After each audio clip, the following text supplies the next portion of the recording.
Moving on to a story that is coming in by the way of Reliance. Reliance, it appears, Jio is giving tough competition to Elon Musk.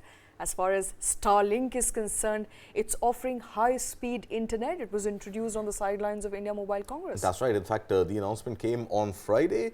JioSpaceFiber, as it is known, is going to pilot or has initiated its pilot, which is going to transmit 5G speed, 1 gigabyte per second internet speed to remote rural areas. The pilot has been kicked off in Andhra Pradesh.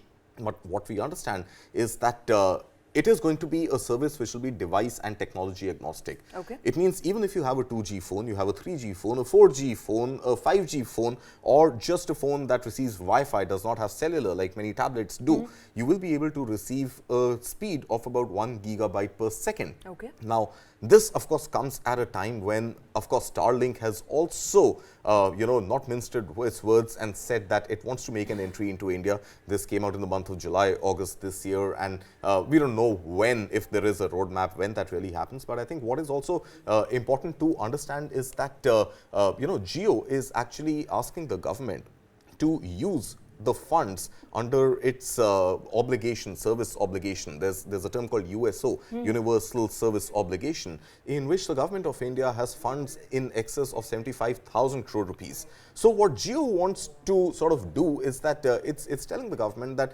let the heavy lifting of capital investment be done by the government. Don't expect the private sector to actually, invest in space fiber, invest in these new technologies, because at one point you want to keep data costs low. If data costs need to be low, then if the private sector is making the investment, it will want to amortize that data over a period of time.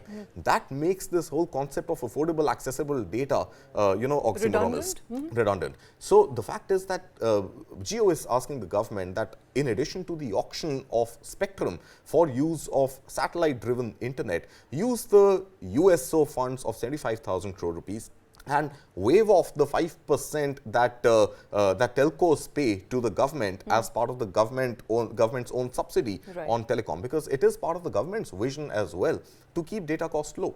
So I think we'll have to see where the story really goes. It's a great idea. It's a great concept. In fact, countries like UAE, countries like New Zealand have already experimented with satellite-driven internet, high-speed satellite-driven internet. I think it's a great vision to actually have remote rural connectivity of high-speed internet.